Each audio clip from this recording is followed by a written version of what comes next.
Here is a moment every climber knows. You've reached the summit and the ropes are being put away, getting ready for the descent, and your partner offers a handshake, but it's refused. Wait until we get down. That's exactly what Rob Slater told Kyle Lefkoff at the top of a sandstone tower in Colorado many years ago. It was a small moment, but one that became a lifelong principle. Kyle calls it Slater's Law. The climb is not over until the ropes are on the ground. Kyle Lefkoff has spent 40 years living by that rule, not only in the mountains, but in one of the most unforgiving arenas of modern business, venture capital. Kyle was a member of the 1986 American expedition to K2 during one of the deadliest seasons in mountaineering history. He later co-founded Array Biopharma and remained chairman for 20 years, long enough to see it acquired by Pfizer for nearly $12 billion. He helped create the American Institute for Avalanche Research and Education, creating the gold standard for avalanche education in the United States. But what sets Kyle apart is not just what he has built, it is how he has built, what he builds, and who he builds with. He likes to say that he works slowly and deliberately and in one place. He chose Boulder, Colorado, not for the wealth or status or obviously the beaches, but because it was the only place where both of his callings could exist side by side, the climber and the investor. He built a consistent pipeline of business by building bridges to what he calls elite human capital. This episode is not about summit counts or portfolio returns. It is about geography. It is about risk. It is about the patience required to build something that lasts, and about the wisdom it takes to hold off on the celebrations until everyone is safely down.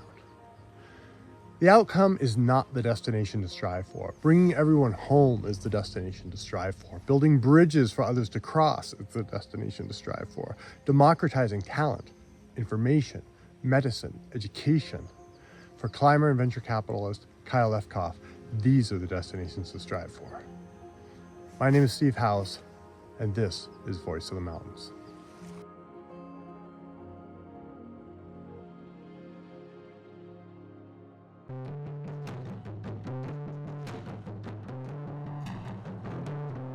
If you're enjoying the show and want to take the next step in your training, join our newsletter and receive a free 4-week sample training plan.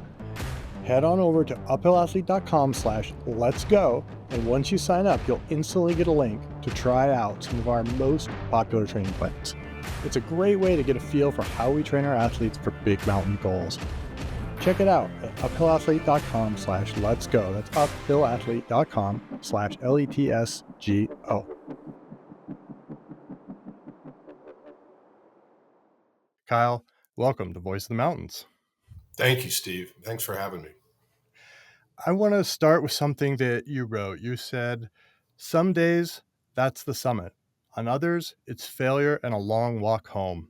In every effort, luck and timing play a major role. Most people in either of your worlds, whether it be venture capital or alpinism, often try to obfuscate or maybe even hide from that reality. They talk about their skills, all the preparation they've done, what great masters they are of their space. But you put luck and unforeseeable conclusion at the center. Why do you do that? It's unavoidable in both of those spheres, both in climbing and in venture capital. You cannot discount the luck of the draw, and also the timing. It's so much easier to succeed when the wind's behind you and the skies are clear than it is in stormy conditions. Can you give me like an example of that in either in climbing or skiing or in business? My favorite analogy are powder days because they don't happen very often, but when they do, you can see them coming if you're an experienced guide, and you can be in position if you know your terrain to serve up the best day of someone's life for a powder day. The same thing happens in business. As an experienced venture capitalist, you can see the momentum build in markets that you're very familiar with. You can see the stars begin to align. There's no certainty, but you at least have the opportunity to have the wind at your back, and that's when you charge. And to succeed with your entrepreneur in favorable conditions is one of the great joys in the venture capital business.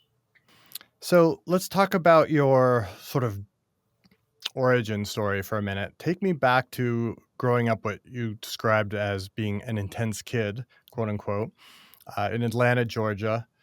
And at some point you discovered that mountains and climbing were the place where which fit you, where you fit. Tell me about that. Take me back to Georgia all those years ago. I believe that there exists a mutant gene in rock climbing that we're all born with, and that appears early in your life as a rock climber. You don't know it till you experience it, but once you've experienced it, you've been lost to rock climbing. It's often the case here in Boulder that parents of children who are friends of mine will ask me to guide their 11-year-old daughter, and will you take? She loves the gym. She climbs on everything. She's obsessed with going to the rock gym, and I'd really like you, Kyle, to take her outside and climb on real rock. Would you do that? And my response is, I'll be happy to do that, and I'll be happy to guide her.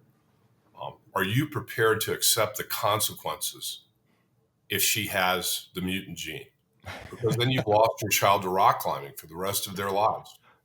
There won't be anything else. There's the gene is switched on and there's no switching it off. It's turning it off. It's activated. It's not a phase they're going through. Mm. Sorry to report. It's the rest of their life. You possess it too, so you know exactly what I'm talking about.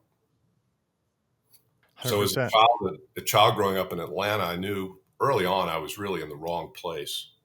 I didn't know why. I was disconnected from my peers and my surroundings as a child. And I was pretty precocious, and I read extensively from my earliest ages. But I didn't know I was a rock climber until I went to summer camp at age 11 and was introduced to the sport by an Outward Bound instructor there as part of the camp program. Came back from that summer, turned 12 years old, and immediately began climbing on every rock in Atlanta.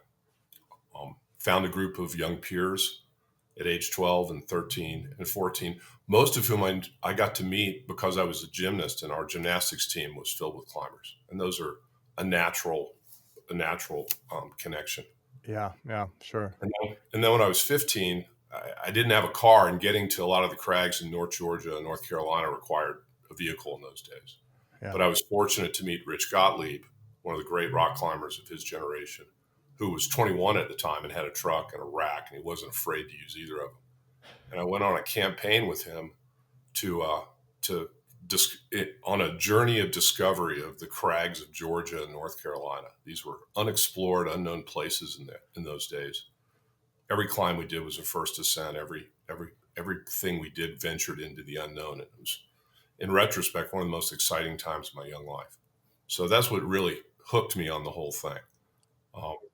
I also read extensively as you have, in the literature of mountaineering in those days. This is the early 1970s.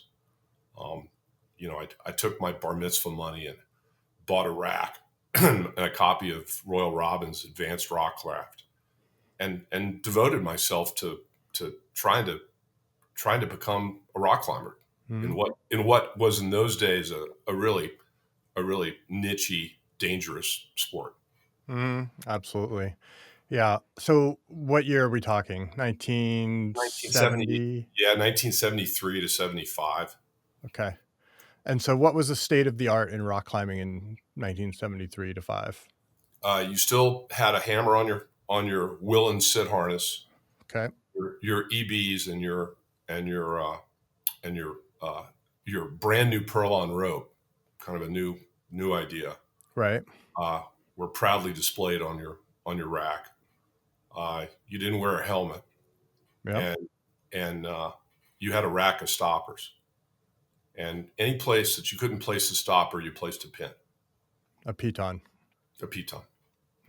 So, and EBs, as some people may know, that was like the very first shoe specifically designed for rock climbing, and it was a pretty big departure from the mountaineering boots that people climbed in prior to that, which had like the classic lug soles with the lifted heel and the deep lugs in the tread, and they were completely smooth on the bottom, and they had these big rands that went up the side.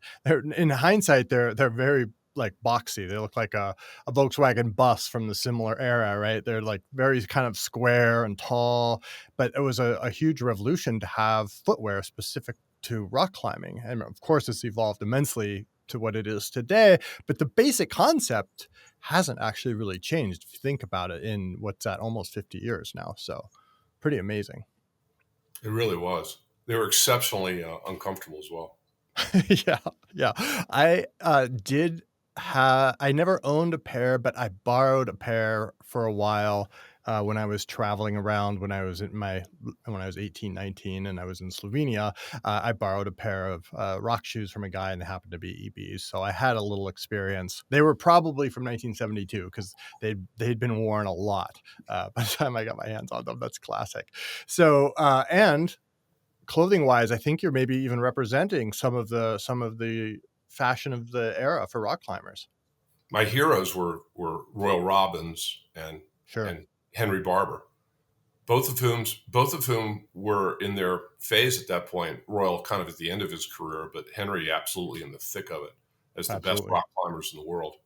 And both were mountain guides. Both were meaningful rock guides in their careers. Mm-hmm. So the way they dressed, the way they acted, the seriousness with which they took their responsibilities in their sport were really influential on me, and I tried to emulate those at every opportunity. And I would like to call out the beautiful taupe colored cap you're wearing, and how that is like a dead. We talked about this before we started recording, but that is just a dead on ringer for Henry's classic cap. And I know it because I've seen so many pictures of him climbing all his famous routes that Hot Henry, as he was known at the time, was doing these first ascents of all these still difficult actually, rock climbs all across primarily the Northeast, but as well as out west, where he traveled often. So you're holding the torch here today, Kyle. I want to commend you for that. You're looking good. So you talked about Stone Mountain, like in your book, and I want to call out, since I'm going to mention the book again, that you have a new book, and it's called High Exposure. I have a copy of it sitting here in the booth, and beautiful. Everybody should check it out. But we're not necessarily here to promote your book, but it's been a lot of the thinking and thoughts that went into the book when I received a copy. It was just all these same thoughts, like a lot of the conversations we've having, and a lot of it felt very Voice of the Mountains to me. And you did talk to guys like Henry Barber, who's still alive and kicking and telling his stories and so on. So that's but I want to take me back to Stone Mountain. Also, the Stone Mountain has a bit of a historical, cultural significance. You want to tell us about that a little bit? Well, Stone Mountain is a large granite monadnock just outside Atlanta, 20 minutes from downtown. It's got a 800-foot north face. Huge. Huge. One of the biggest in the Southeast, and there's a lot of big, granite domes in the Southeast. And it's easily accessible from Atlanta. It was 20 minutes by car from my home. And, in the early 70s, it had only been climbed a couple of times, and only by some pretty torturous aid climbing. But there's quite a lot of free climbing down at the base of the north face of Stone Mountain. There's some cracks and chimneys and corners that are free climbable for a pitch or two. But, it could have been one of the greatest granite crags in America, so close to an urban area. I mean, where else is there anything like that on the East Coast, right? But there was a major sculptural project on the north face of Stone Mountain starting in the late 70s that went all the way through late 60s that went all the way through the mid 70s, in which a group of the racist owners of Stone Mountain Park in those days, before it was a state park, chiseled a sculpture of the three losers of the Civil War: Robert E. Lee, Stonewall Jackson, and Andrew E. Davis, riding on their horse. Giant sculpture that just really. How big is this thing?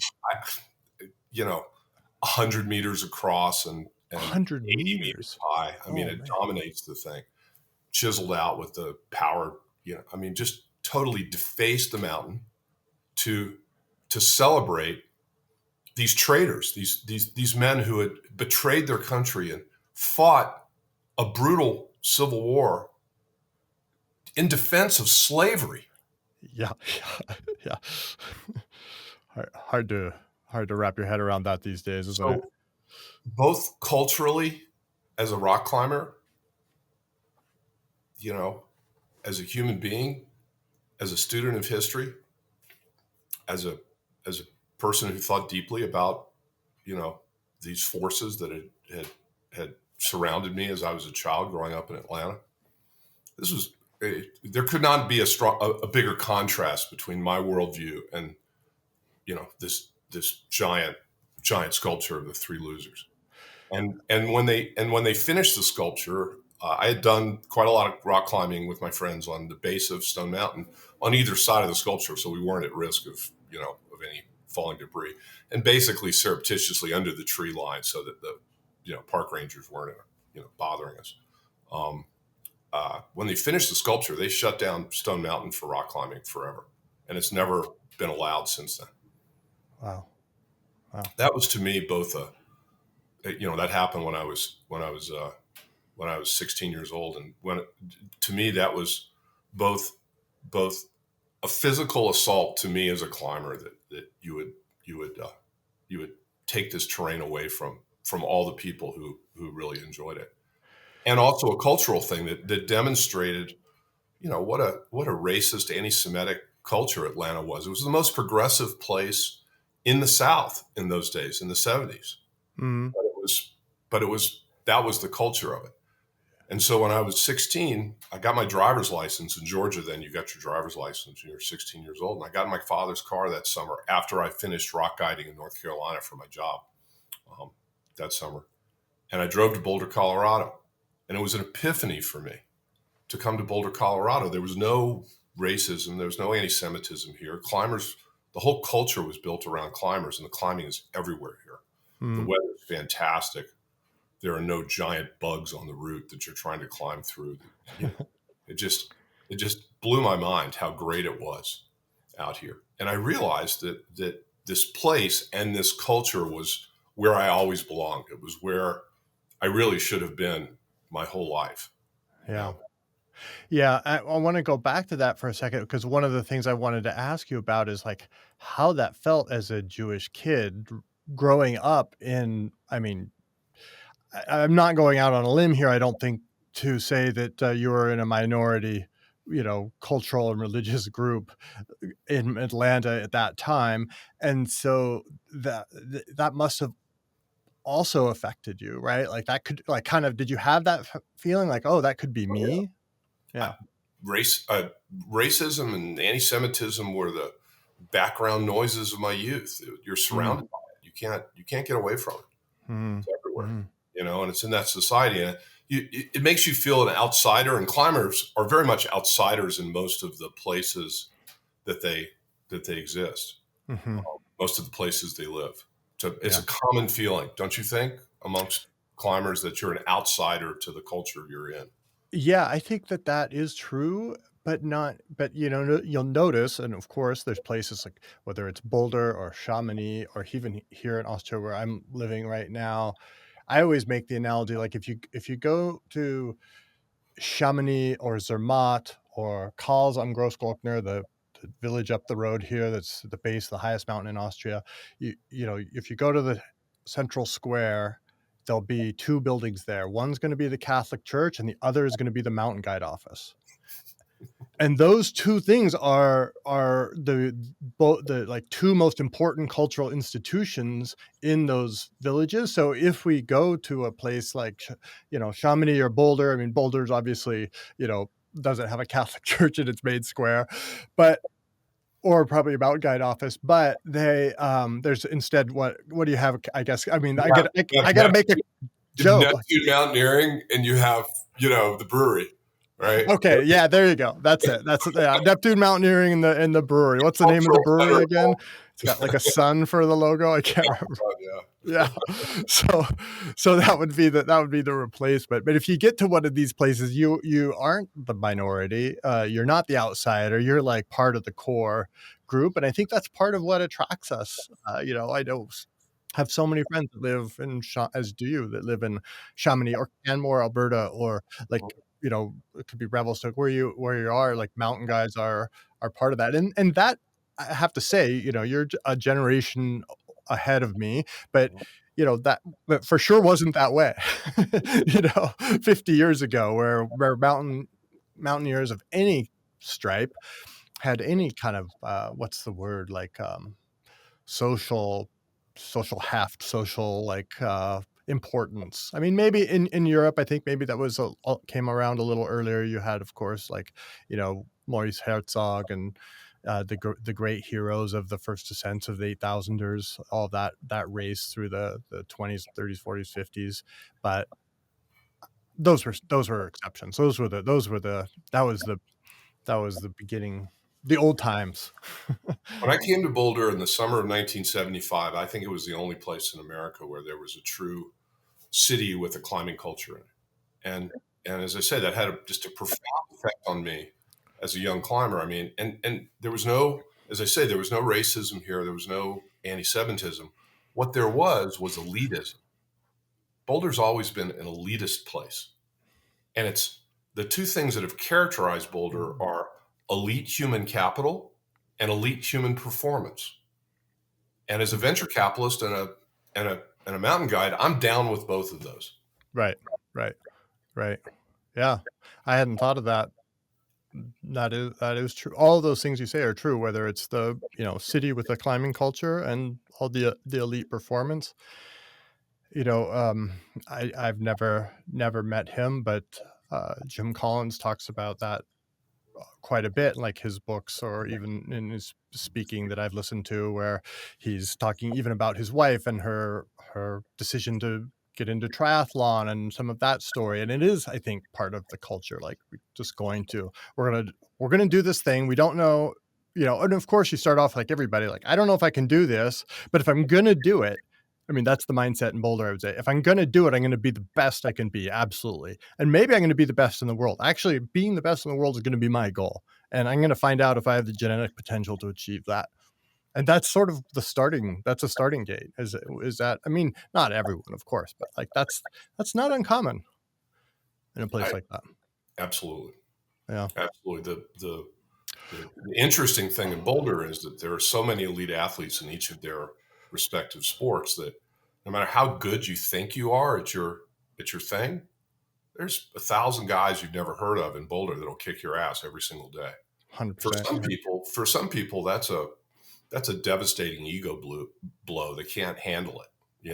They just can't handle not being the best at their thing. Where they came from, they were the elite, right? And here they're just another schlubby guy who does the thing.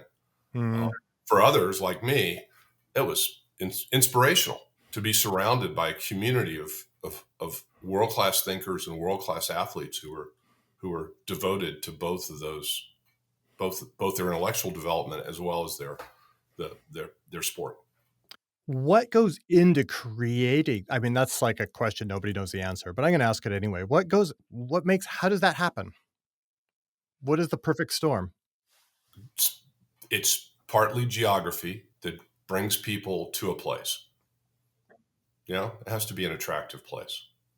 And there has to be a concentration of the elite human capital that gets, as Jim Collins says, gets the flywheel going. Yeah. But then, a lot of it is luck and timing. There has to be some successes that feed on themselves. And here in Boulder, we had some early successes in the 1970s in the tech industry. IBM moved to town. Storage Tech became a large company. Amgen was started here. There were some meaningful early successes. Celestial Seasonings was the foundations of the natural foods business here. Those companies, lab there, the university there. University of Colorado is here and is an excellent public university. The national laboratories, NIST, NOAA, NCAR, were formed here in the 60s. There was a generation of elite human capital that came and got the flywheel going so that when I first arrived in the 70s, I could see it happen. And I realized that this is the place I wanted to be. And then when I finished business school and came back here full time to start my career, there was no question that this is where I was going to do it. If so, you had that, you were able to recognize that. Are you able to help people recognize those other places? Maybe Boulder is not their jam, but maybe like, what would you say to like a younger person who's looking for their version of Boulder? Or is there just a list and there's only like, I don't know, 3 places on it? I think the latter. I mean, there's really this phenomena of elite human capital producing the flywheel in a segment or in an industry or in a certain thing. It only happens in a couple of places. In the venture capital business, it's Silicon Valley for technology and Boston for life sciences, for instance. Mm-hmm. Mm-hmm. Boulder's still kind of a frontier in those markets, but it's an important one. It's in the top 10 by investment in both of those segments. And it's a city of 100,000 people. So on a per capita basis, it's multiples of those other spots. Yeah. So I want to go back to your childhood for a second. And, I want to drill in a little bit on this, something you wrote about, and it's something I've experienced too, but you said you didn't feel like and I may be paraphrasing here, but you didn't feel that your intensity was welcome, that you were an intense kid. You use this phrase often. And you also said precocious earlier a few minutes ago. What was your experience of that as a kid? And did it make you feel like an outsider? Um, where were you were reading a lot, then you discovered climbing, you could go deep into that. Did you just sort of find like these niches where this intensity was accepted and you could kind of relax and go into those things? I think in retrospect, as a kid, I had a lot of physical and intellectual energy. I had to expend those on something. And fortunately for me, early on, I found my climbing gene was active, and I could put all of that into my climbing. Yeah. That was a good place for me to expend my energy. One of the things that I think I'm curious if you agree with this, but I would venture to observe that back then, and I'm just going to say, it was much more complex to become a good climber than it is now. And now you can become a good climber in the bouldering gym with no more investment than go through wear out 5 pairs of shoes and go through a couple gallons of chalk, and I can guarantee you'll be like a pretty good climber. Back then, it was it was really hard to figure out all of the art of climbing, and whether it was, even just guidebooks were completely different thing back then. The routes didn't have often anchors. You didn't really know how you would get down. You forget about like photos with lines drawn on them, like, placing gear. Like, I mean, we both remember the advent of camming devices. I mean, that was not that long ago, and now it's just, second nature to all of us, right? Like, not to all the safety equipment that you mentioned earlier, like we just all routinely wear helmets. They're so light and unobtrusive now. We don't hardly think about it. Um, in just every way, it's so much easier. Do you think that that's changing climbing for the better, for the worse, for the neutral? Like, how do you see that, how people go into climbing now? Because one of the things with mastery is that you have to be really obsessed to become really good. And in the old days, like, you had to be obsessed to even get started. And so you were more likely to become really good because you started off as an intense, obsessed person. And now I think a lot of different personalities come into climbing. Am I off base? No, I think you're right. I think climbing and alpinism in general have been democratized. They're more accessible to people now. They're not as dangerous. Mountain guiding is a form of mentorship that's available to everyone. Mm-hmm. In my generation, mentorship was the only way to become a good rock climber. There wasn't really a lot of rock guiding going on. And and there were no climbing gyms. So the way people entered the sport is they had a friend who was a good rock climber and taught them how to climb. Yeah. And to a large extent, you were self-taught. Until I went to do my guides training in Chamonix in 1980, I'd never really seen, what high-end mountain guides did in terms of mentoring and teaching their clients. I didn't understand any of the pedagogy around alpinism. And that was kind of an epiphany. The same thing was true in those days of powder skiing. I mean, the skis were skinny. It was really complicated to learn to be a powder skier. It was painful to learn to powder ski, and you only had a few days to do it. And the backcountry thing was unknown. The avalanche information was obscure, and there were only a couple of people in the country in possession of real expertise in that area. That's Today, you can take an AIARE class.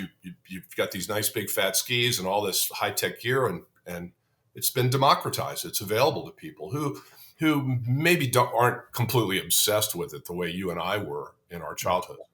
Yeah, I wasted a good 10 years of my life learning to ski telly. That was completely unnecessary.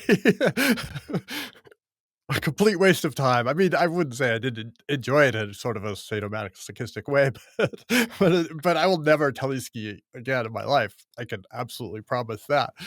But that was the only way to ski in the backcountry, because you couldn't go, you couldn't walk otherwise, because it was just alpine gear or tele gear or cross country gear. I bought my pair of Fisher Air Carbons with the Silveretta bindings in 1980 Chamonix, for my guides course. And the guide Snell says, "Oh, you buying some randonnée skis?" I said, "Randonnée? What does that mean?" He goes, "That means you can't tele ski." French for can't telly.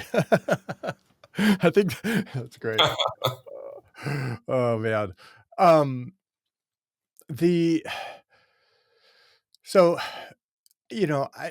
I do think it's important that these things become democratized, because I truly believe, I mean, that's what the whole mission of Uphill Athlete is around. And I mean, it's been around when we're going to get to these, some of your contributions you've made through AIARE and the American Mountain Guide Association and so on. We both believe so passionately in the good of being in the mountains and being in the mountains with friends and doing these things and climbing and skiing and all of this, that we want that. We've both actively participated in developing that for others. So I don't want people to get the idea that we're going to try to go into some elitist tangent and talk about how back in the good old days, Kyle, we're not going to do that, because I think it just self-selected for a certain kind of person that was a very narrow personality type. And we were all, I mean, I was definitely, and still am in many metrics, kind of a fringe person. I'm not in the middle of the bell curve, and that's okay. I'm just that way. And that's partly why I got into climbing. And I think it's partly why you got into climbing. You exemplify elite human performance, Steve.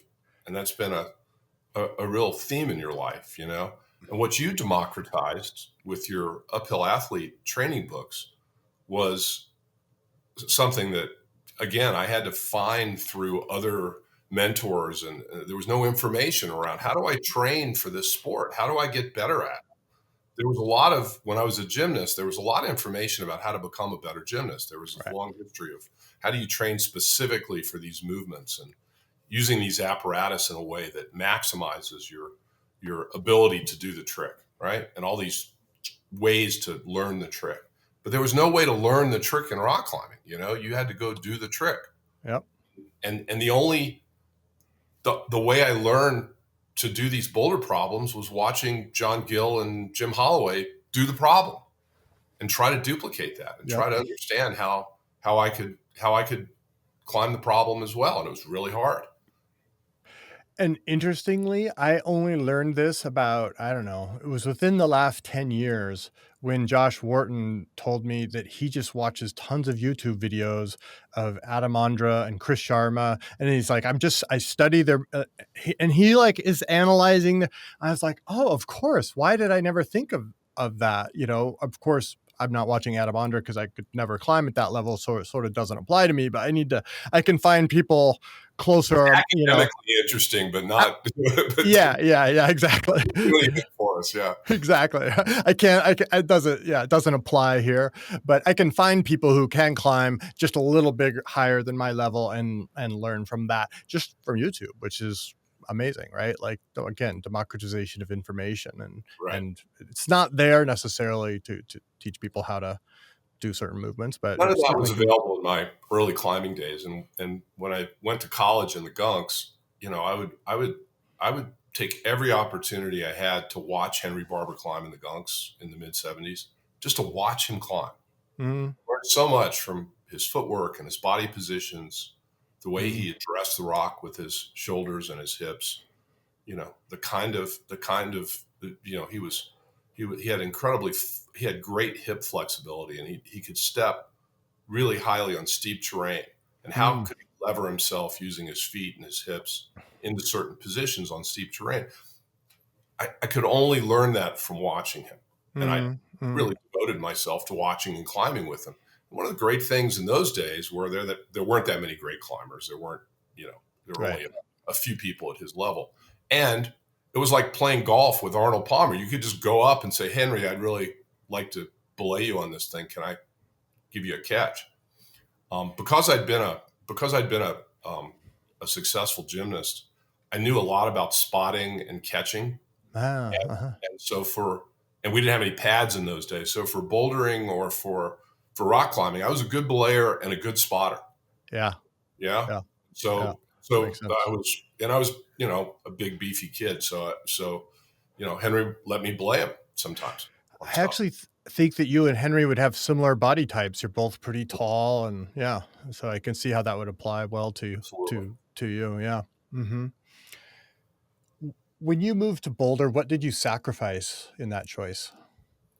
I sacrificed nothing from the standpoint of being a mountain guide, or my aspiration to be a mountain guide, and a rock climber and an alpinist. In fact, I thoroughly enhanced my opportunities to climb every day, which I have consistently done for the last 40 years. What I gave up in my venture capital career was a chance to be on the main stage in Silicon Valley or Boston or New York, to be the center of attention and the center of the action, and to pursue the highest levels of wealth and status that venture capitalists are obsessed about.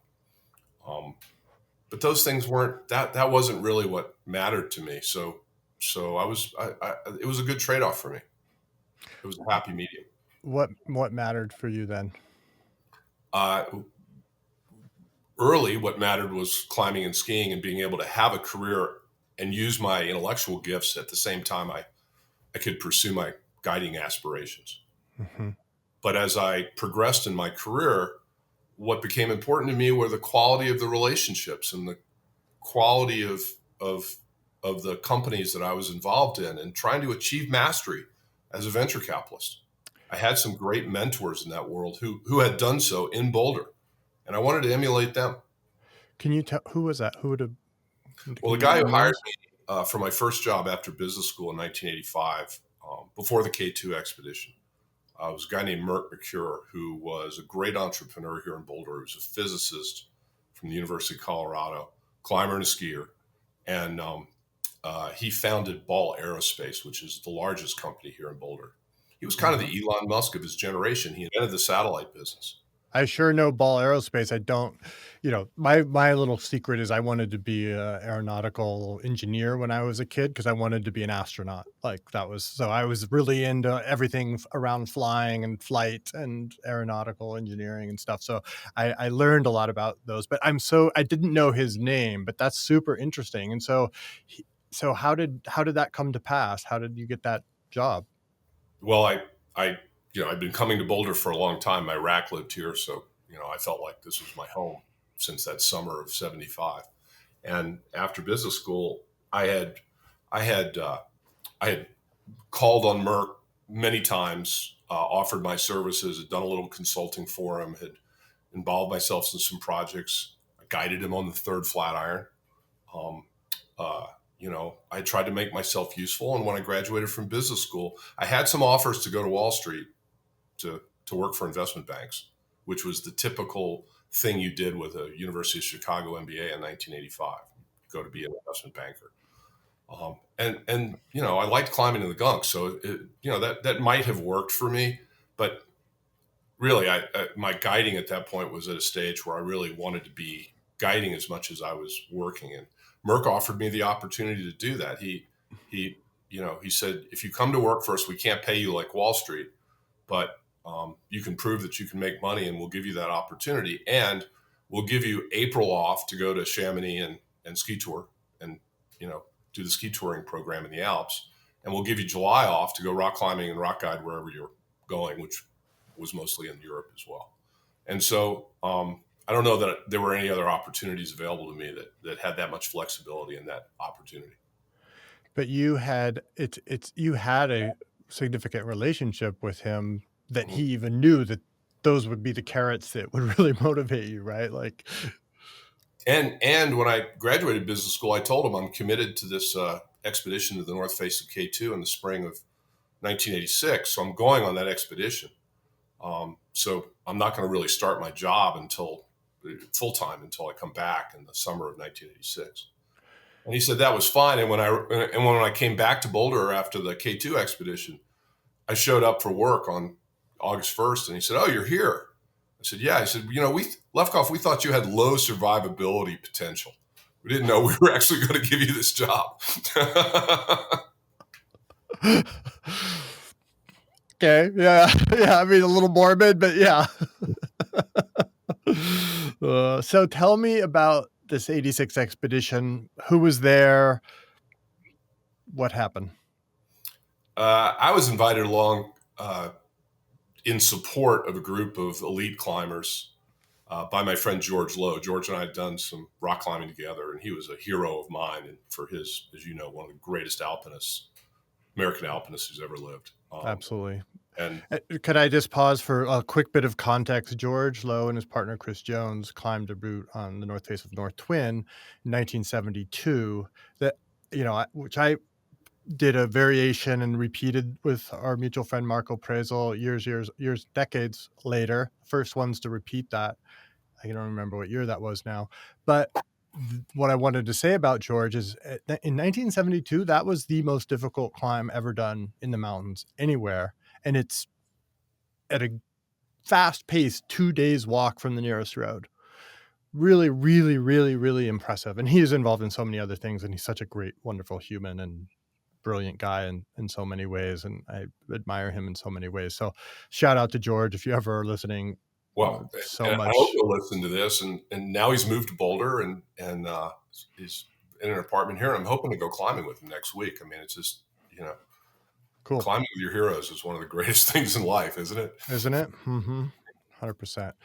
Anyway, George had organized this expedition, and it was really some of the greatest alpinists of my generation that he brought along. It was Alex Lowe, Chuck Quinn, Dave Cheesemond, Catherine Freer, who was a fantastic woman alpinist of that generation, and they all and Steve Swenson, another great climber and alpinist of my generation. So very much the elite, the A team of, the A team of American climbing at that point, to try the North Face of K2, which up until that point, you had to go through China, and no one had entered through China. All the people who had climbed K2 had gone through Pakistan, Balti Trench. So there are no porters available. There was a long march up the K2 glacier. It was going to require a lot of logistics and a lot of planning. And there was no guarantee you could even get to the base of the thing across. Nobody had tried to get across the K2 glacier. Yeah. So not to mention a bunch of river crossings where there's no bridges and camels and Kirki tribesmen and the Taklamakan desert. And I mean, it was an adventure. And they needed worker bees who were competent alpinists, but who weren't at their level, to come along and help schlep all this stuff, put them in position so they could climb the North Face of K2. So that's what I signed up for. I'd never been on a Himalayan trip.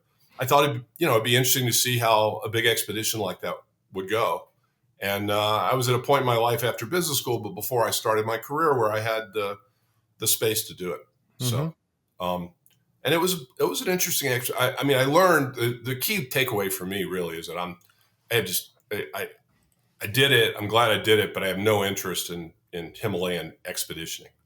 Mm-hmm. Right. Mm-hmm. There was no concept of your style of climbing in the with Marco and Vince in the high mountains where you're fast and light and climbing an alpine style in these big peaks. That was not what was going on, man. It was spools of fixed ropes and moving stuff up the mountain, and it was like a construction project. And I just wasn't. It wasn't that part of it was not that interesting to me. Yeah, that was starting to happen with some of the Poles, some of the Brits. You had, Boardman, Tasker. You had, uh, Wojtek Kurtyka, Krzysztof Weliki. Some of these, Well, Reinhold Mester and Peter Habeler climbed yeah, of course, climbed the hidden peak in very fast alpine style, right? Yep. So people were starting to think about that, but that was not what was going on the north face of K2 in 86. That was the exception to the rule. One thing I want to say, though, because my first expedition to the Himalaya was similar. It was like I was with a big expedition. There was 18 of us, and I signed up to be a worker bee. I had my 19th birthday in base camp. I was really young, and it offered an on-ramp to that world where, I mean, I had no illusions that I would go anywhere close to the summit. It was on Nanga Parbat, but I was like just so happy to be there I was so excited to just carry a tent up for somebody that needed to take a tent up to the high camp, or I don't know, whatever. Like I was just beyond excited to do all that. And I think that now that so many more people climb out, like all the private alpinists climb alpine style, and the commercial guided groups all climb expedition style. And I feel like there's this vacuum where there aren't many, at least from the West, expedition style trips going where you can take 18 people and half of them can be, relatively inexperienced and learn a lot. I mean, I remember just sitting around like hearing so many stories. I mean, we had guys on that expedition that had climbed 8,000 meter peaks in 1990. I mean, that was like a major accomplishment. Anyway. I really looked at it as an opportunity for mentorship too, because I wanted to see George Lowe making decisions under conditions of uncertainty. How does he think about when to go and when not to go, and how to position people, and when to climb and what not to climb? He's so thoughtful and so successful in the mountains, so deserving of all the summits he's gotten, but also such a durable, survivable guy that he clearly was a great decision maker in the mountains. And I was interested in observing that and hoping for some mentorship. Had you sort of intellectualized it to that degree at that time? Yes. You had.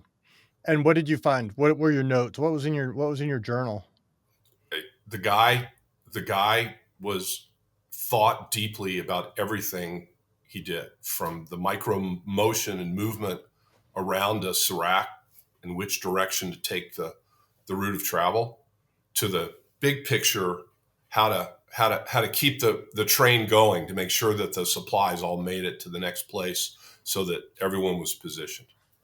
A lot of the deaths that season on K2 were Al Rouse and Julie Tullis. They were pinned down by a storm unnecessarily by their own group, because they weren't coordinated in terms of the package of stuff that needed to arrive. Yeah. George was brilliant at that. Yeah. When you're sitting around with your VC friends, do you tell them stories about like George and his decision, or like, how much of that kind of crosses over into those other conversations, or does that live totally separate in your? For most of my career as a venture capitalist, my partners were pretty uncomfortable with the idea of talking about any of this stuff. It's such a fringy thing. And I was so actively doing it, as your VC partners or your climbing partners? My VC partners. No, my climbing partners, we talk about this stuff all the time. Slater, for instance, Rob Slater was we did a lot of climbing before he went on his K2 expedition, because he really wanted to know what it is that learned, and what could he take away from that? He was going for a fast and light alpine style expedition, but what could he take from my experience, and what could I tell him? That he was a voracious, like you and me, he was a voracious reader of the literature, and he was anxious to interview everybody who had some experience on that mountain. But my venture capital partners, my investors, and my partners at the time, they thought it was kind of a fringy thing, and they'd have a hard time explaining it to people what this stuff was about. So they actively discouraged any mention of this kind of stuff, this devotion to alpinism and to backcountry skiing and to. Is that changed? Yes. And what's the conversation now? Are they actively interested in it? Yes, because there was this, as outdoor sports generally and backcountry skiing, guiding, and rock climbing became democratized, and you had sort of it entered the popular imagination, it became much more an interesting thing for people to hear about the risk management lessons that we learned from mountain guiding and how those apply to venture capital. And I started writing the blog about 10 years ago, talking about how being a mountain guide and being a venture capitalist were in many ways the same job. And some of those lessons that we learned from those two things, how do they apply to each other, and how those are effective tools in your arsenal of things you do. So that became a more accepted and a more sort of out in the open idea. But that's only pretty recently, Steve. I'd say since sort of 2010. And now with publishing this book, which is sort of a book about mountain guiding and venture capital and the culture of Boulder Ventures, I would say we're completely out in the open now. Yes. Right.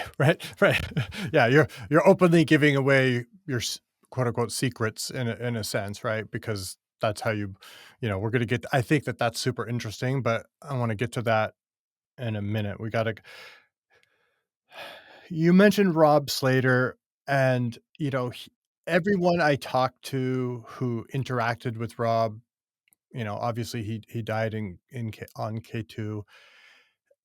And so I never had the honor or the luck to meet him, but everyone I talked to who interacted with him just had like these incredible stories about him and his energy and his climbing and his intellect and all of these things. Like,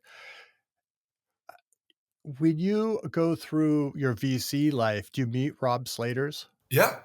And how do you know? Like, what's a Rob like in the name of Rob Slater, may he rest in peace. What is that? What is that je ne sais quoi of being that? Well, I mean, Rob, like all of us, had a bad gene. Yeah, he had it bad. He had it bad. He had a bad gene, and he had to go rock climbing every day. Yeah. But he also he had a desire to do things at the cutting edge that I'd never really seen before. He was a fantastic free climber, one of the best of my generation. I mean, just as solid as any of the best elite rock climbers were. And he took that to the mountains occasionally, because for him, ice climbing and mixed climbing was pretty trivial compared to the level of rock climbing he was interested in. Yeah. But he also in rock climbing was very interested in pushing the standard of ascending any piece of rock by any means necessary. And he was really the greatest aid climber of his generation. I mean, some of his routes on El Cap, Wyoming Sheep Ranch, and Sea of Dreams, there are pitches up there that still are unrepeated, and people just, or if they are repeated, it's because people have added lots of bolts to them. Yeah. Yeah. And Rob would just hook his way up El Cap for 30 meters on unknown terrain that nobody else would ever do. Right. Yeah. And to put, so people can understand that a hook is like literally a metal hook, and you clip it's got a little sling on it, and you clip a rope ladder to it called an aider or an atria, and then you place it on top of an edge or a flake on a piece of rock. And, a flake is sometimes they can break or kind of pry off, or edges can be small. But the thing is, like when you're doing that and you fall, there's no protection to stop your fall, to arrest your fall. So if you're doing this for 30 meters, you've just gone 30 meters and there's nothing to keep you from falling now 60 meters plus rope stretch, which is a massive fall. And you have no idea if the little edges that you're hooking on are ever going to continue, because sometimes they just stop, right? It's like, it's who knows what happened. The glacier came down Yosemite Valley, 2 million years ago, and it left some edges, and some places are just polished as smooth as a sheet of glass, and you don't really know. So to be up there just hooking his way into, like, towards some other crack system is incredibly bold. It's I don't People don't really, outside of maybe Alex Honnold, nobody really operates in that headspace anymore. Exactly. And observing him and his risk management and his decision making was really interesting for me, because that was not who I was. I felt the analogy is more, Rob was more of an entrepreneur and I was more of the venture capitalist in our climbing style. Okay. He was really ready to hang his ass out in space, go for the objective, where I'm more circumspect and want to manage the risk at a higher level. The other thing is he's one of the first base jumpers in America, jumping off the side of the cliff. And I climbed with him a bunch of times where we got to the top of the objective and he jumped off with a parachute. That was a new idea then. Not so much now, but that nobody knew what the equipment and the techniques and stuff. But that was interesting to him. That was what he liked, was risk management at the absolute edge of elite human performance. Yeah, I will. The episode that's going to air before this one is actually with Randy Levitt, and so he was base number, I forget, like 50 or something, like really early. He was right there. Rob Slater did not come up in our conversation, but I know for a fact that those two did some base jumping together. I was going to say, I bet they jumped together. 100%. Right? 100%. And they climbed in the valley together. Yeah, they were there at the same time. They're the same age. So you said a couple of things I want to try to follow up on. One was that, Rob was interested in the edge of performance or something to that effect. Like, how did you know that? What does that mean exactly? He was interested in decision-making at the edge of elite human performance. Decision-making. Do I jump today or not? Can I stretch this hook pitch all the way to the next crack system where no one's ever gone before? And you describe yourself as a sort of risk manager at a higher level. Talk to me about the difference between someone who wants to make decisions at the edge of human performance or human achievement and someone who wants to partake in the upside of some of that, what unfolds and what can be developed on top of that kind of exploratory mindset. Talk to me about it's a different mentality. It's the mentality of the entrepreneur versus the mentality of the venture capitalist. Rob was trying to push the margin as far as he could and was willing to suffer the consequences as he did, dying on K2, pushing the margins of what he was capable of or what anybody was capable of in those. For me, durability and mastery and integrity were the things that I was trying to create in my business and in my guiding that enabled me to have a long view and a long life and a long ability. I didn't want to die on the north face of K2, and I wasn't willing to do what it probably would have taken to push it to the top. That was not in my nature. I know it sounds obvious to you when you say Rob was an entrepreneur and I'm a venture capitalist and what that means, but I don't think it's as obvious to me until you just explained it in that way. So then when you're standing at at the onset of your career, 85, 86, looking ahead, this maybe late 80s, did you have that awareness at that time? Like, it's a very different game plan to have that awareness and be like, I'm going to look for relationships. Integrity is important to me. I got to manage risk. I know I have to expose myself to some risk to make progress and gains, but I don't want to have too much. I don't want to lose everything. Did you have that awareness? Yeah, Steve, early in my career as a venture Interesting. capitalist, I was obsessed with the mastery. And there weren't very many of them out there. There weren't very many venture capitalists in the 80s who had already proven themselves to be masters of the form, had built funds from scratch. It was that was the first generation of American venture capitalists from Silicon Valley and from Boulder and from the East Coast.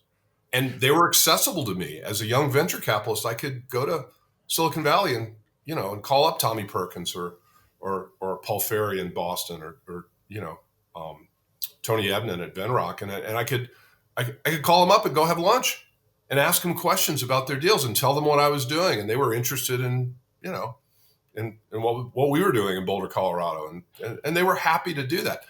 I don't think that's accessible to young venture capitalists anymore. I don't think that exists because it's such an institutionalized kind of business now. But in my generation, when I was 27, 28 years old, they were available to me. A lot of them like to go skiing. I mean, it's always been a thing in the venture capital business. They come out to Colorado to go skiing. So I had an opportunity to guide them, powder skiing or skiing at Vail, and to interact with them in the field in a way that probably wasn't available to other venture capitalists. Mm-hmm. And of course, the young venture capitalists of my generation, there weren't that many, maybe a dozen of us who had good jobs with name brand Silicon Valley or Boston or New York funds. They all skied, and they would all come ski with me, and we'd all have a great time together. So there was a real camaraderie. It wasn't a competitive environment at all. It was a real collegial thing, and could learn from each other and use each other's networks to try to achieve mastery, like the guys that we were emulating. So yes, I was very aware of that at an early age, and it's something I sought out. The same way I sought out the best rock climbers of each of my generations to see what I could learn from observing them and interacting with them in the terrain. Where did that humility come from that allowed you to see the wisdom of pursuing like these relationships with these, a team, as I think you said, you know, of the Alex Lowe's of venture capital?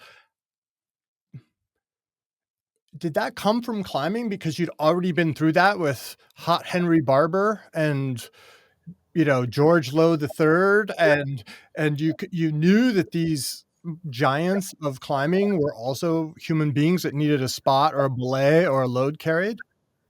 I had a lot of energy and a lot of intellectual curiosity, and I wasn't intimidated by the reputation, either in the venture capital world or in the climbing world, of these greats. Because frankly, as a rock climber, I was a pretty good rock climber for my generation. I was a solid 5'11" trad climber. And so, in those days, in the 70s and 80s, that was a relatively elite level. I wasn't Alex Lowe or Rob Slater, but I could climb with them.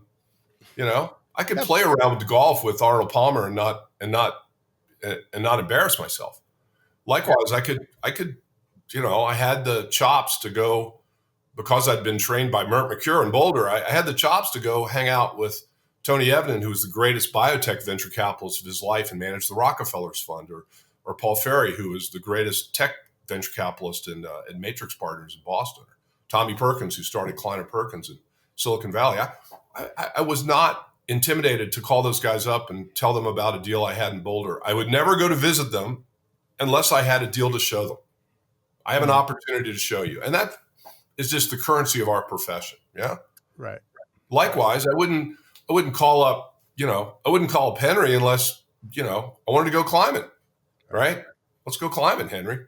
Yeah. And the weather's good and you have a route you want to do. And I have a route I want to do. I've never done this thing before, and I'll hold the rope for you on it if you want to lead it, because you've got it dialed and I want to see how to do it properly, right? I think a lot of that was just intellectual curiosity on my part, and not being intimidated by the reputation of these people. you know? And let's face it, in those days, in the 80s, the only reputation they had was amongst practitioners. As you say, nobody would know in the airport who these people were, right? Henry could go anywhere he wanted in the world. And nobody knew who he was except for rock climbers. You know, he was on ABC Wide World of Sports. That was like, no one had ever seen anything like it. It's a great segment, too, that I've got on one of my blogs. And, you know, but he could still be completely anonymous outside of the rarefied atmosphere of international rock climbing. Today, these young entrepreneurs, the guy who runs OpenAI or the guy who's the CEO of a successful tech company, they're in Silicon Valley. They're celebrities, you know. I mean, if Sam Altman shows up right now, I for sure know who he is. There's no question. I know what his voice sounds like. Well, and he'd have an entourage of 30 people around him who are managing him, and right. And these young venture capitalists who are so successful in Silicon Valley, they're the same way. You know, they're all just obsessed with money and status and their own thing. And my generation of venture capitalists who learned and was fortunate to have been mentored by this group of foundational venture guys inculcated their philosophy and their culture, which was, what we're doing is nobody's business but our own. It's between us and our entrepreneurs, and we're building these businesses. And that's not about status or the public information. There's no value to exposing to the public what we're doing here because it's so cutting edge and so wacky that people just, people poo-poo us. And the entrepreneurs were not Elon Musk. They weren't, attention seeking, cutting edge individuals. There was no attention to them at all. Well, they appeared on the Forbes 400 list as one of the richest guys in the world. It wasn't until Bill Gates and Steve Jobs, who were sort of the prototypical founder, entrepreneur, billionaire guys, they were the ones who kind of created that persona. It didn't exist until then. Nobody knew who Andy Grove was at Intel unless you were a venture capitalist. Right. When did it become about money and status? The bubble of the tech bubble of 99, 2000 is what changed the industry. The money got bigger. Silicon Valley clearly outdistanced every other place as the terrain, the best terrain for this activity. A generation of venture capitalists got really rich, and the press it captured the imagination of people, the rise and fall of the internet bubble. And of course, the internet changed society and changed technology and, changed the world. Mm-hmm. So there was a recognition, I think, that these wacky ideas and companies from Silicon Valley really had a major global impact. And that America is clearly the leader in the world in this stuff. A combination of all that and the Bill Gates, Steve Jobs kind of personality thing, I think that changed the industry. That's when it became a public thing. Much like I think the Free Solo movie kind of changed people's perception of rock climbing. Now it became sort of a mainstream thing. Don't you think? Don't you think Free Solo was kind of a watershed moment for rock climbing? 100%.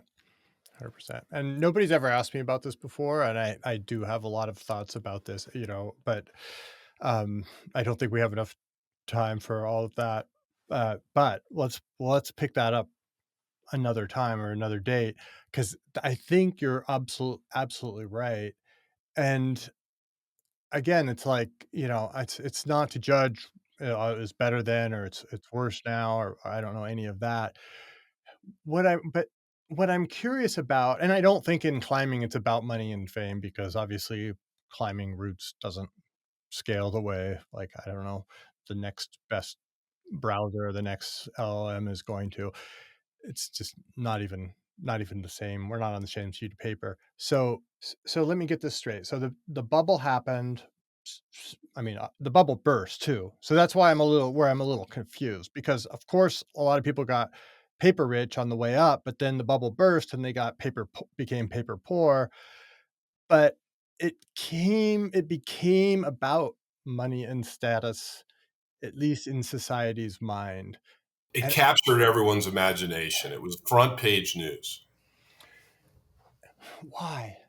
Why? What I almost want to say what I want to ask is what went wrong, like because you're not a person, and we haven't even gotten to AIARE and AMJ directorship and that stuff, but you're not a person who has been out there for money and status, Correct. or fame. Like I know that because we've known each other for a very long time, and we've skied together, and we've climbed together, and we've had lots of conversations. We've sipped whiskey together and had lots of conversations. So, and that's I think the heart of it, right? Like I mean, and when I talk to people like you, or when I talked to Greg Penner a few weeks ago, like it's the same message. Like he's also like he also like had I don't think he'd ever done a podcast. He's the chairman of the board of Walmart. He'd never been on a podcast before.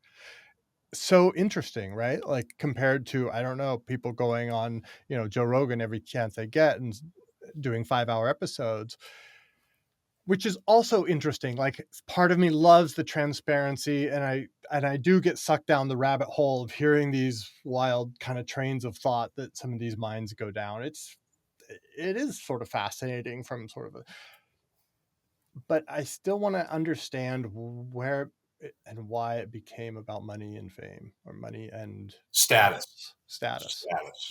Yeah, sorry. I was uh, I don't think venture capitalists even to this day are famous. But in mm, Silicon Valley, it's about status and relevance. They all have lots of money now, so it's really about status. mm.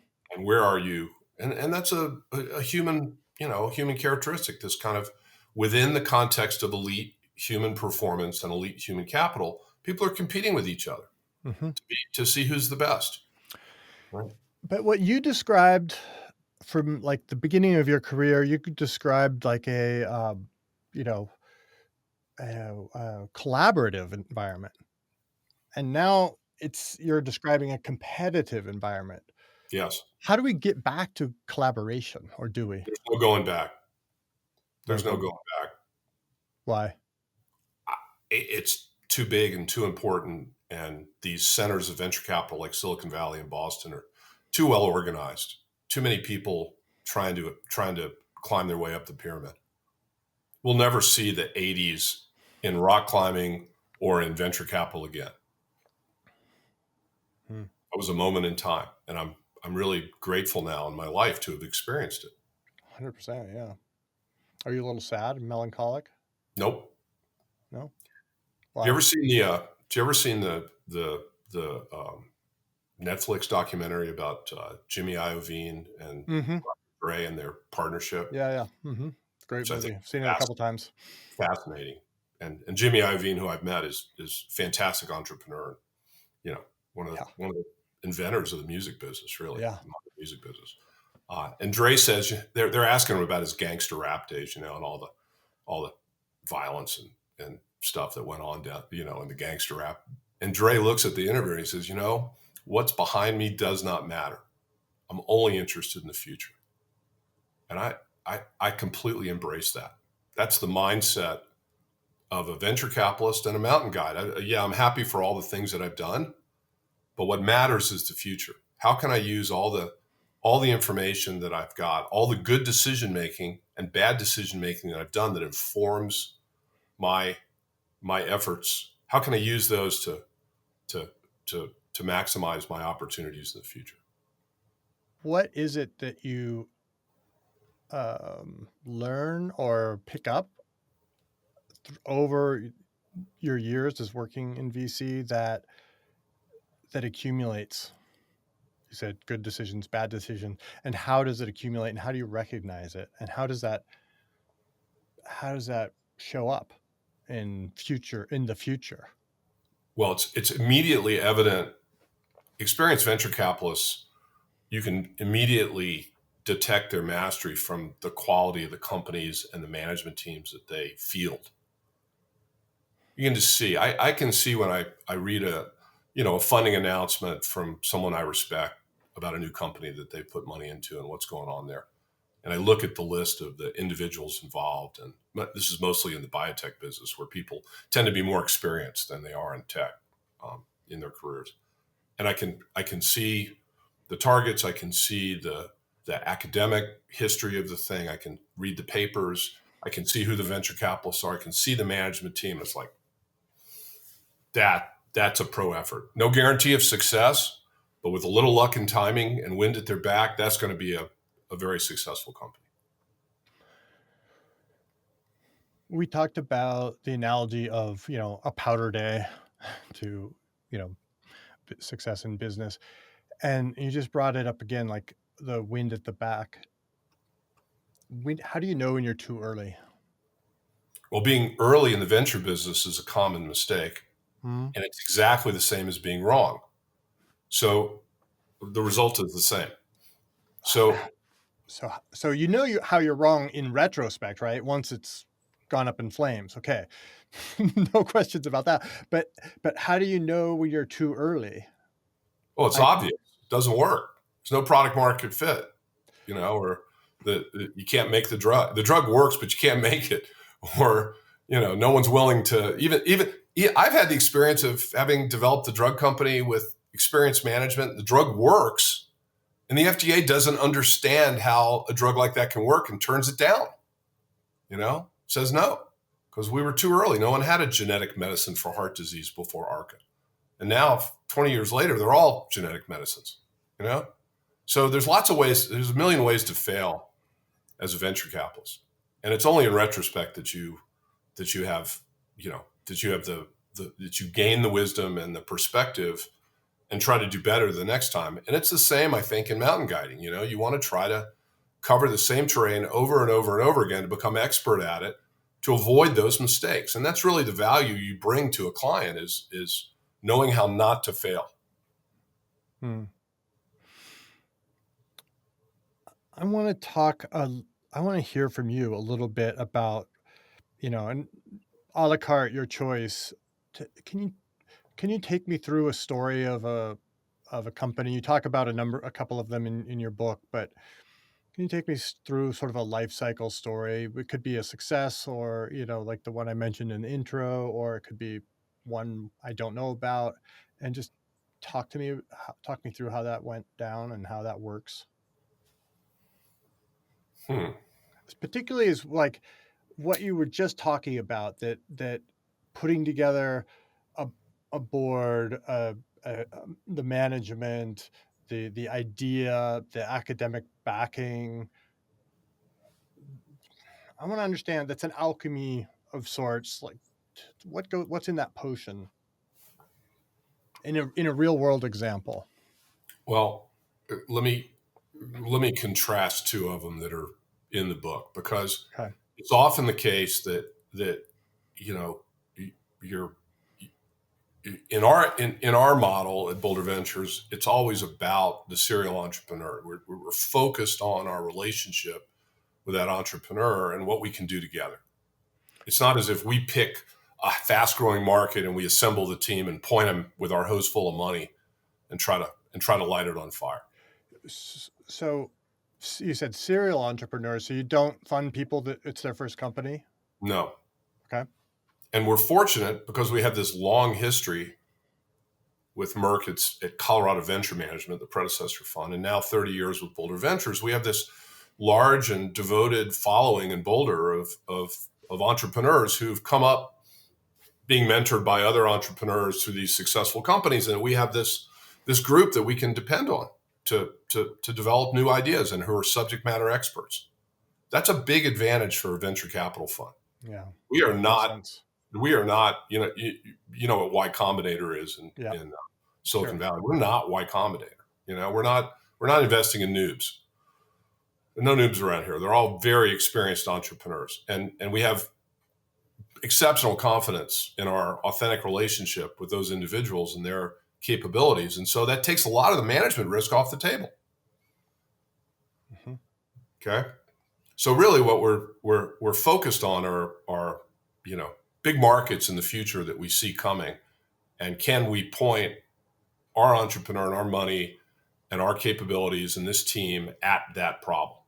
Because the product itself is going to change and maneuver over time. It's not about funding a product for us. It's about, a large market opportunity and an experience CEO and the people around him, they always come with a team that can together make something really interesting there. Mm. So in small business, people talk about the pipeline of from the people discovering you to the people who are buying from you, and it sounds like you've sort of built your product in a way as a company that's going to become successful in the ways you described, and you've built this pipeline because you have these people just cycling, like, do this company for 10 years and they're going to go do another one with another person, and they're in your pipeline and they're just coming through. One of the great advantages to doing this in Boulder is that none of the people we invest in here, Steve, none of these entrepreneurs have any ambition to sell their company and go somewhere else. This isn't the end for them. They live here. This is their lives. We've raised our families here. We're committed to this community. Hmm. We all are at some level elite human athletes, and that's a big part of why we're here. Hmm. We're all skiing and climbing and biking and running together. So unlike Silicon Valley, where a lot of the time the goal is make a lot of money on my deal and retire to Jackson, spend the rest of my life having fun. That's a different mentality. I'm not gonna criticize that, but it's a different mentality than the mentality in Boulder, where we're committed to each other over our lives to work on the future, and we're not going anywhere. And if we're successful in the future, great. And if we're not, we're still going to do lots of climbing and skiing. I think that you picked up an interesting point where I'm going to sell my company and retire somewhere that suits my fancy. That's more of like a gambler mentality. Like I'm just going for the big payout. Like, and that's the goal. And then to do nothing afterwards. And what you're talking about when you keep using this word mastery as well, which ties into this, where you're talking about just iterating and just doing reps, and you're not going anywhere because it doesn't get any better than where you are now. And you love what you're doing and you're continually getting better at it. This is one of the things I love about running my little small business, is because I have so much growth and I can continue to get better at this for so long. Whereas I can't, my window to get better as an athlete ended already a long time ago, 15 years ago. Right. And that's just age. But you guys are just committed to the process and are just there. And that's a fundamentally different thing than I don't like this term gambler mentality. It's not the right term, but this, I'm going to win big and cash out and go like sail around in my yacht or whatever. You're like, yeah, you're just going to stay in Boulder. You're going to go climbing with your friends. You're going to, go out for dinner and downtown at some new great restaurant that just opened up, and like you're going to wake up and do it again tomorrow and next week and the week after that. That's what I love. Like, that's like when you talk to people like yourself and a lot of the people I've interviewed in this series, that's exactly how they're wired. And I find maybe I need to find someone who's wired the other way and try to understand that perspective. I don't think it would be very interesting. Greg Penner goes into that office in Bentonville, Arkansas every day, and tries to get better at the biggest business in the world. Isn't that an interesting problem? Yeah, super what interesting. An interesting guy. Yeah. To think about things at that scale and how to be better at them. Super fascinating. Yeah. And so much room for error and and such big consequences if you get, for so many people, like the responsibility. It's mind-blowing what the resources and the risks that guy deals with on a daily basis. Incredible, right? It was a great conversation. I was enthralled by it. Oh, well, thank you. He's a great conversationalist and a super interesting guy. And a great owner of the Broncos too, by the way. So, clearly that guy has some capabilities outside of just the boardroom that are relevant. Well, we're recording October 13th, and there was a really good football game, like I think it was Sunday night or just recently, where they pulled it out. they pulled it out and beat. And Bo Nix looks like a great new quarterback. So Yeah, that was incredible. I was watching that, and I haven't watched a football game in years. And then I heard that was on. I was like, oh, I wonder. I just would talk to Greg, and Greg was in my mind, so I tuned in, and man, what a finish! Anyway, so one thing I heard is that early on you were able to get in touch with these because it was such a small world and you're not intimidated by people, and you were just able to call people up, and they're coming out to Colorado, they're going skiing, you're taking them up to Vail. Oh, by the way, I have this powder skiing operation, and I can take you out the Vail backcountry, and we can ski, have some of the best turns of your life. And that's ostensibly not about business, but it's absolutely about a relationship. I mean, we've shared some great powder days, and we know what that, and not just with each other, but with other people. And we know what that bond is like at the end of the day after everybody's just been literally on cloud nine for the whole day. How does that, I find that very brave, Kyle. I got to say, like, I find that very hard to do, to like, to do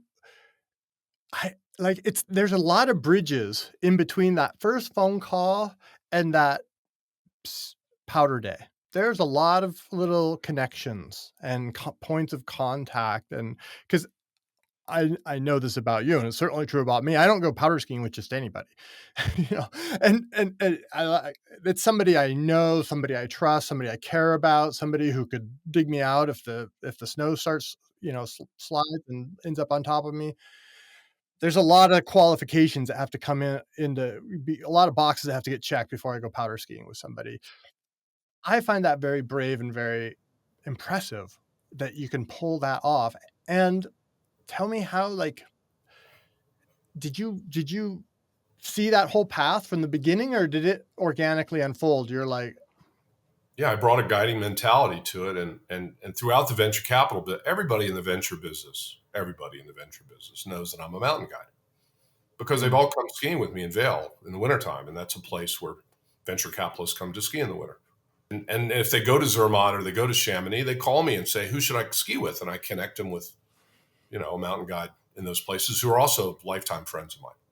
I was always the venture capital guy who was a mountain guide. And so people would go skiing with me. So I deliberately leveraged that expertise and that reputation to foster these authentic relationships with entrepreneurs and venture capitalists and investors in my fund together in a setting. I mean, the Snowcat operation, Vail Powder Guides on Vail Pass that Ben and Jenna Bartow's on, that's the ideal setting for those kind of conversations. Yeah. And this will be our 20th year of operations up there on Vail Pass this year. I'm really proud of those guys, Ben and Jenna, and the business they built.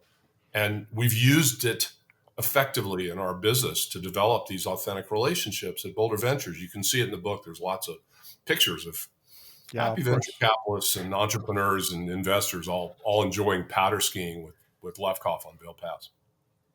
Talk to me about the bridge between that relationship that is forged there at Vail Pass and the relationship that is forged when you call them and say, hey, I'm putting together a deal that you might be interested in. What's the connection, or is it just seamless? Once you've developed those authentic relationships over a long period of time through progression with risk that have resulted in, something more than just a casual business professional relationship. These are authentic relationships, which I describe in my blog as a special. Your goal as an entrepreneur, your goal as a venture capitalist, your goal as a mountain guide is to foster those and to collect those relationships because you rely on them in your business and you rely on them in your guiding. That's what is meaningful in life to me. That's where I get joy in my work, and that's what you rely on to be successful in both your guiding and in business. Okay, so let me ask it this way: have you been powder skiing with somebody, and then after that, been like, I'm never working with that guy in the VC world? Absolutely. Why? What happened? They won't. They're unguidable. You've experienced this, haven't you, in your Sure. own guiding? Oh I mean, yeah. you Yeah. meet these people who are just unguidable. You know, you say carefully, I'm gonna ski the left line.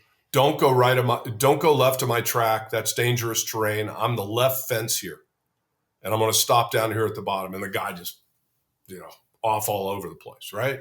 Yeah. It's like, what did you hear me say? And what he heard me say was womp womp womp womp womp powder. Guy's unguidable. Well, the same thing is true in business. You meet entrepreneurs that are unguidable, and that's fine. That's somebody else's deal to do, not me. Okay. What about the middle case? Have you done deals with people and then, or worked in companies with people, I should say, and then on the second or third or fifth or 10th year or second or third iteration, like you find out about a side of them that makes them, as you say, unguidable or unworkable, and were there warning signs? It is a frequent experience that you're disappointed over time in your authentic relationship with somebody. That's common. It's also in both guiding and in business, and it's often also the experience that the capability of the entrepreneur in a startup is not matched by his capability once a thing has achieved product market fit and the flywheel's going and it's taken off. And the guy from $0 to $10 million in revenue is often not the same guy who takes it from 10 to 100, right? So you just have to be attuned as a venture capitalist, as a mountain guide, to what are the strengths and weaknesses of your authentic relationship, and where do you take it, and how do you communicate when the individual's reached his highest level. We can just stay there and be happy, but if you push forward, you're gonna put yourself at risk. That's my judgment. I could be wrong. One of the things that I think is interesting, and maybe I have a very simplistic view of how the VC world works. I've never been involved in it in any way, shape, or form. But you raise a fund, you have X dollars, and you go to invest those dollars, and you invest, say, in 10 companies, and I don't know, 2 of them do well and 8 of them evaporate, and those 2 have to cover the returns of the other 8 that went away. Is that You have a sophisticated view of the venture capital business. Oh, yeah, real sophisticated. So as you said, like, this disappointment happens often, and you, despite all the reps that you've done, despite this incredible pipeline that you've built and these long-term relationships you've established with countless individuals, and you've skied with them, and you've closed deals with them, and you've run companies, and you've appointed boards, and you've sat on their boards, and you still are sometimes disappointed. How does that happen? It's astonishing how wrong I can be about the future. And what are you wrong about? I mean, okay, the future, but what is the detail? What's wrong about what? Wrong about whether it was too early or too late or the right time? Was it too early or too late, or was it too competitive? And there were many other people after the same thing. Where I was wrong about our luck, and we were unlucky in the thing we tried to do. I was wrong about the individual, and he was at a stage in his life that wasn't going to be as prosperous and productive for him as it was before. How can I be so wrong about the future? And I am frequently wrong about the future because I'm living in the future. I'm trying to visualize what the future looks like. And I have a good map of that. I've been at it a long time. So I have I've been right more than I've been wrong. So I have a clear view of what I think the future looks like. And the same thing's true in skiing. I've seen this powder day on Vail Pass 100 times. And it looks fantastic. Benny, we're going. This is going to be unbelievable. And we're going out to the top of Machine Gun first. And we get out there and it's bulletproof. Come on. How did that happen? Well, there's some random wind came up and buffed out the top and blew it all away. And never seen that, but that happens, right? You've been in that situation many times before too, where you absolutely had it dialed and knew what was coming. And then complete unexpected. I was wrong about the future. Do we, as humans, and maybe there's different levels to this, and you've talked about the entrepreneurial and the VC, are we by nature too optimistic? No, it's a feature of entrepreneurs and climbers that they're optimistic. You can't be a pessimist and be a um, be a doubter either in yourself or in the objective, and be successful as an entrepreneur or as a climber. They're by nature optimists. And the Every optimists win. The optimists win. That's one of the lessons of venture capitals. The optimists win. They may not win today, they may not win tomorrow, but they will win in the future. Why? The doomerists are always wrong because human nature is infinitely scalable. Elite human capital is infinitely scalable. Never bet against elite human capital. America is the center of the world of elite human capital. Never bet against America because that's where all the smart people who want to live in the future come. Mm-hmm. And if they want to come and climb and ski, they're coming to Boulder, Colorado. And if they're in biotech, they're going to ski with They're Kyle coming to me. Lefkoff. No, I agree with everything you say. And I think it's also everyone else in the world is sort of puzzling, trying to figure out what is like what I asked you earlier, whether it was Florence in the Renaissance or Silicon Valley today, like, or Boulder. What are these magic ingredients? How much of the magic ingredients, what proportion of the magic ingredients, and I know there are probably many and probably some we don't understand or know about, but how much of that is actually the availability of capital, venture capital specifically, that you can, if you have a good idea, in most cases you can find someone to, and you have a plan and say, hey, I need $10 million to get this off the ground and I think it's going to work and we're going to, and have a projection, and you have a good plan that somebody will write you a check for $10 million or at least 8, or what, maybe I'm oversimplifying, but how much of it is that? Well, there's no question that the capital markets in America, from the very small, angel network in the local town that funds the guy with his idea, to the public stock markets and debt markets that can aggregate hundreds of billions of dollars instantly to point at it. There's no question that that's an important feature, but it's not where the causal arrow starts. We're not a great center of entrepreneurship in Boulder because there's tons of money here pointing at these entrepreneurs. We're a great center of venture capital in Boulder because of the elite human capital that draws the money in and makes it, and points it at the future and makes it successful. Kyle Lefkoff of 1975 knows, if Kyle Lefkoff of 1975 were to know everything that Kyle Lefkoff of 2025 right now today knows, what would he do different? I don't think I would. I don't think I would have. I think I had it. I think I got it when the first summer I came to Boulder. I've tried to describe to you how profound that impact was, me coming from the place I came from. Mm-hmm. Yeah.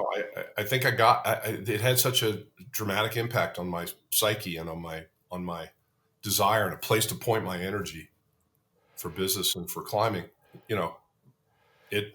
And that place you came from is Atlanta, Georgia. It's Judaism. It's, you're in Vassar at upstate New York, at the Gunks, University of Chicago. I mean, and then of course all the places the road took you along the way, and that all brought you to that point. Yeah. I think that this is one of for younger people, and even for older people, especially those that are ambitious, are looking for that, like, sign, that confirmation, and to be able to look back, at their lives, however many 50 years later, and be like, yep, that was the right right thing. So I don't know if that's a common human experience, but for me, it was.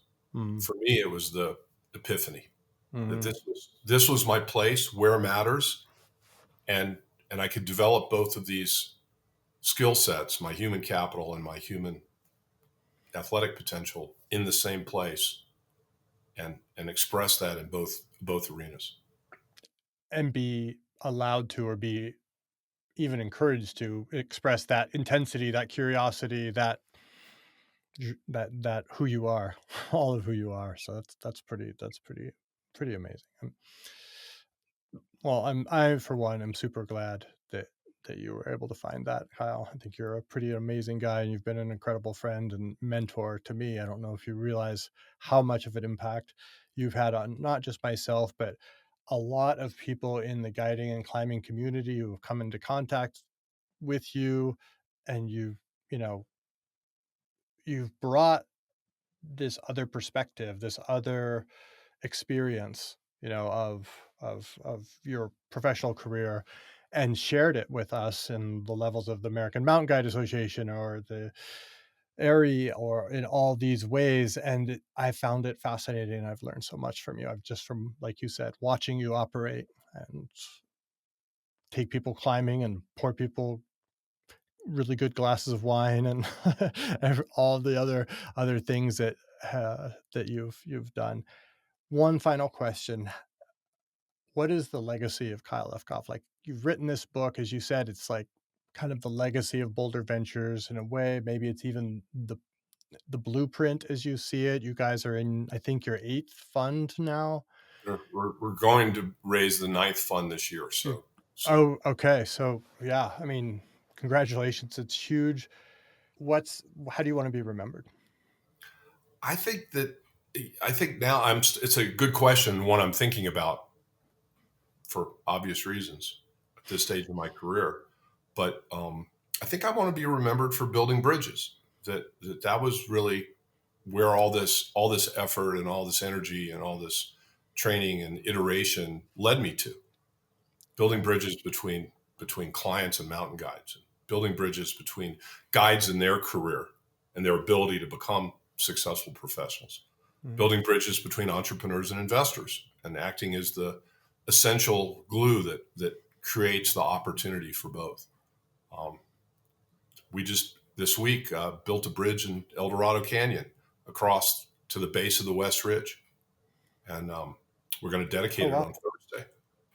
You ever walked across to the base of the West Ridge, across the river there? Okay, so we built a bridge to the base of the West Ridge.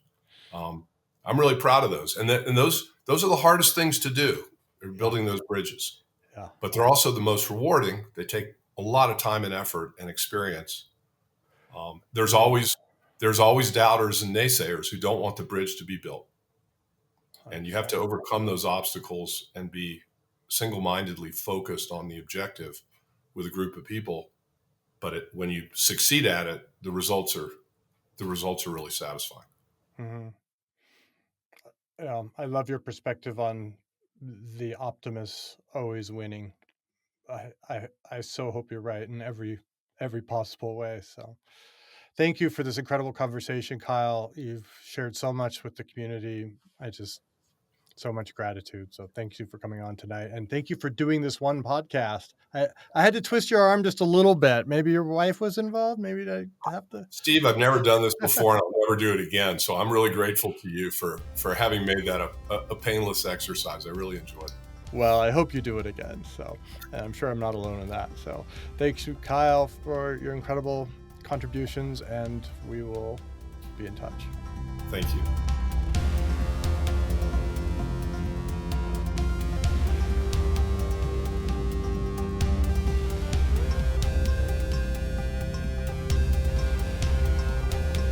One of the most common questions I get is, how should I get started with training? Well, they say the first step is the hardest, so let's make that easy.